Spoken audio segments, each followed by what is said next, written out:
should you buy a home or should you rent a home? Hey guys, my name is Ken from the Unparalleled team and this is... Hi, my name is Min and I'm renting. Yes, and today we're going to be going over whether you should buy a home or be leasing a home during this market condition. A lot of home buyers and sellers are afraid right now because interest rates are at extreme highs and a lot of people are worried about the market crashing. So if you guys want to get all the information in this video today, be sure to watch to the end of the video and hit the subscribe button, show us some support. With that all said, yes, a little bit about me.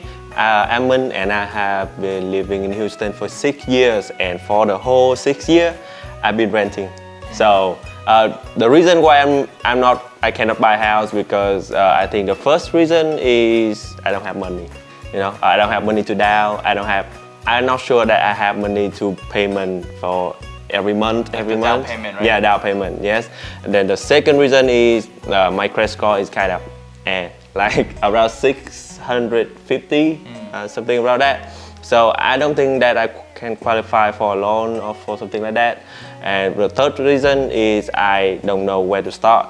I don't know what is the process. I don't know the paperwork. I don't know how much do I need to down a house. I don't know anything. So thank you, Ken, for inviting me today. Yeah. And yes, and can you help me answer those questions? Yeah, for sure. So for your first question regarding the down payment and saving that amount, yes, it is a little bit difficult to save up that amount. So what I recommend for a lot of first-time home buyers is use a first-time home buying grant, and that's going to help you anywhere between 1 to 5% depending on the location that you guys decide to purchase.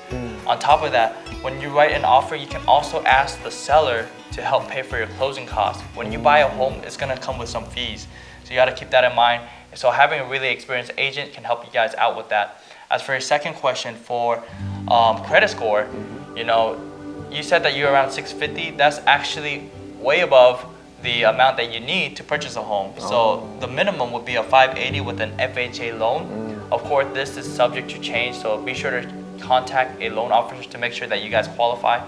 But at the same time, you qualify for a 3.5% down payment with the FHA loan.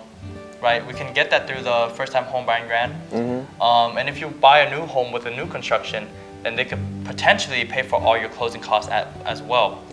And finally, for your final question of, the home buying process and what it's looking like, it's a little bit of a tedious process, which is why I recommend you just to reach out to a loan officer. Maybe they can guide you to a good realtor, or just reach out to a realtor that you guys trust. Yeah, thank you, Ken, because before I met you, I thought that to buy a house, I need like a whole bunch of amount of money, and I need a whole bunch of knowledge to know where should I do, what should I do. So thank you again.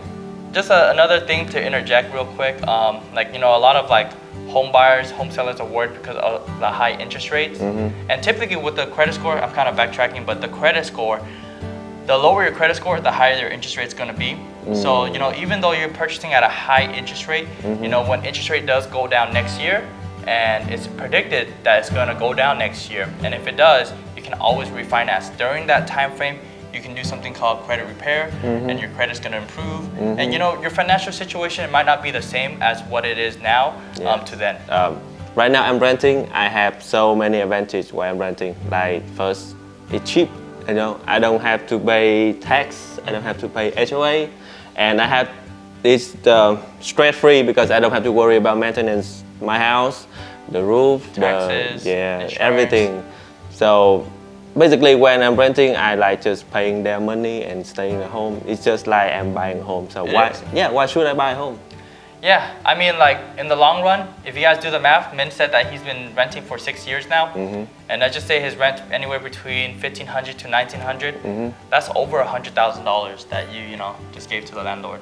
So that money could be used, putting it back into your own pocket. Yes, buying a home is going to be a lot more expensive than renting a home. You have all these other fees, but just accounting for the money that he puts back into his own pocket and the appreciation. For example, if you bought the home 10 years ago, where would that home price be now? It could be double, it could be triple its current value. So in the long run, yes, it is more costly at the moment, but in the long run, if you want to build generational wealth, pass it down to your family and kids, then definitely buying real estate is a good idea. Wow, that's a lot of things to know. It's my first time hearing about that thing. So thank you again for inviting me. Yeah, for sure. Well, thank you for coming out, Min. And again, if you guys have any questions about either buying, renting, first-time home buying grants, applying for homestead exemption, anything about real estate, hit us up. And if you guys have plans on buying, selling, leasing, investing in the Houston area, our team would love to help. The Unparalleled team, out.